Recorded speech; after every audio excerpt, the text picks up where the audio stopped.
Olivier Mineux, présentateur de l'émission, et tous ses camarades sont en deuil. Un membre emblématique de Fort Boyard est mort. Sans lui, le programme de France 2 n'aurait pas été le même. Triste nouvelle pour l'équipe de Fort Boyard. Lundi 28 juin 2021, un membre important en coulisses est mort. Paul Coulac, compositeur du générique culte de l'émission diffusée sur France 2 et produite par ALP, nous a quittés. Il était âgé de 78 ans. Déjà 32 saisons que les téléspectateurs vibrent les samedis soirs d'été au son du célèbre générique de Fort Boyard. La mélodie retentira toujours, mais son créateur s'est éteint. Paul Coulac n'est pas uniquement à l'origine du fameux Tintin.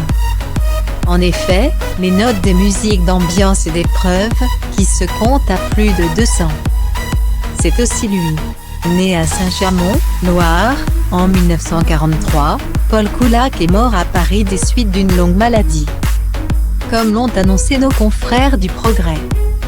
Fort Boyard est en deuil, et les téléspectateurs aussi. L'émission est aujourd'hui culte grâce à ses épreuves toutes plus folles les unes que les autres. Ces personnages attachants comme le père Fouras, Passepartout ou encore Lady Bol. Arrière-petite-fille de la lutteuse.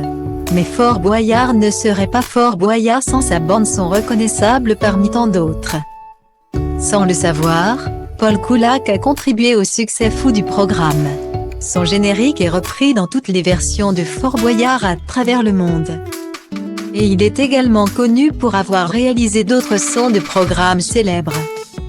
En effet, le défunt Paul Coulac est à l'origine des génériques des dessins animés L'Île au Trésor, Clémentine et même Tom et Nana.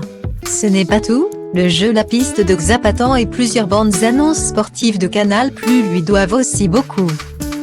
En 1973, alors que Martine Clémenceau représente la France à l'Eurovision, elle interprète Sans toi. Un titre dont la musique est signée Paul Coulac. En bref, c'est tout un monde qui est en deuil. Toutes nos condoléances aux proches de Paul Coulac.